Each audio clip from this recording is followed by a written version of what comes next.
Hi! Welcome back to Braille's channel. Nagbabalik po tayong muli para sa isa na namang informative videos na para po sa inyo. This time ay aalamin natin kung ano na nga ba ang latest updates ng ating Universal Social Pension. May pag-asa na ba itong maisabatas? Magkakaroon na ba ng committee hearing para tuluyang maisabatas ito?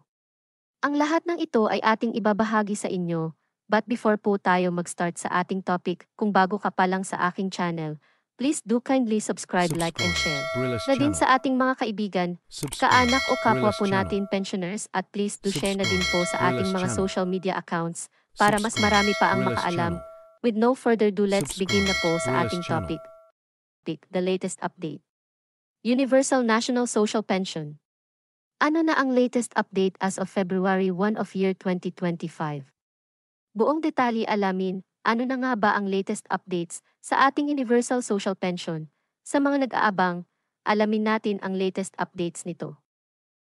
Kung maalaala niyo po, binahagi natin ang pagpasa ng Congress sa ating Universal Social Pension way back May of 2024 at ang pag-aproba ng pagbibigay pondo para dito. Subalit lumagpas na ang mahigit 8 buwan ay wala pa rin kumikilo sa Senado para ito ay maipasa. Kaya't noong January 20 ay nagkaroon na ng mass rally ang bawat grupo ng senior citizens sa harap ng Senado para sa pagsusulong ng Universal Social Pension at himukin si Senator Amy Marcos na maisulong na ito sa plenary hall at maipasa na rin. Ayon pa rin kay Senator Amy Marcos, ito ay pag-aaralan pa niya bago ito maisalang. At nito lang bago matapos ang January, ay naglabas naman ng Senate Bill 2929 si Senator Jinggoy Estrada para sa pag-grant ng ating Universal Social Pension. Ang tanong ng lahat, makatulong pa kaya ito? O isa lamang propaganda dahil sa nalalapit na election? Kahapon lamang, January 31 ay nagpahayag po ang isang leader ng Senior for Seniors Association Incorporate. Si Sir Floro Francisco, hinggit sa latest update ng Universal Pension. Ayon kay Mr. Francisco, halos mahigit 8 million na ang ating mga senior citizens ang dapat na mibigyan ng benepisyo kung ito ay maisa sa batas, at kakailanganin ang estimated 40 to 60 million na pondo para matugunan ang bawat isang senior citizens, subalit sa kasalukuyan, ay nasa 4 million pa lamang ang nakakatanggap ng social pension.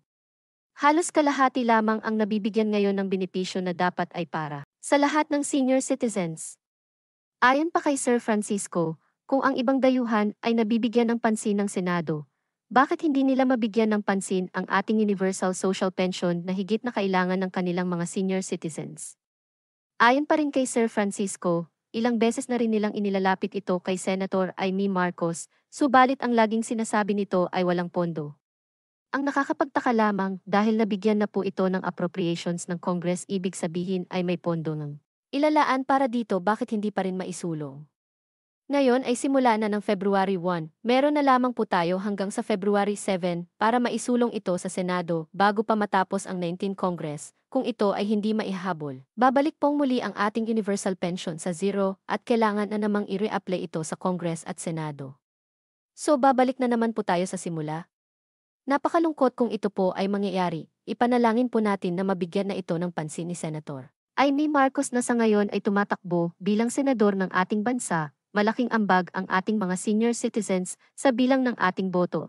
Naway sa huling pagkakataon ay mabigyan po sila ng pagpapahalaga at benepisyo na nararapat. Asahan niyo pong babantayan po natin ang bawat galaw ng ating Universal Social Pension. Manatili po kayong nakatutok sa aking channel para sa mga latest updates at impormasyon na para po sa inyo, at manatili po tayong malakas at maging masaya.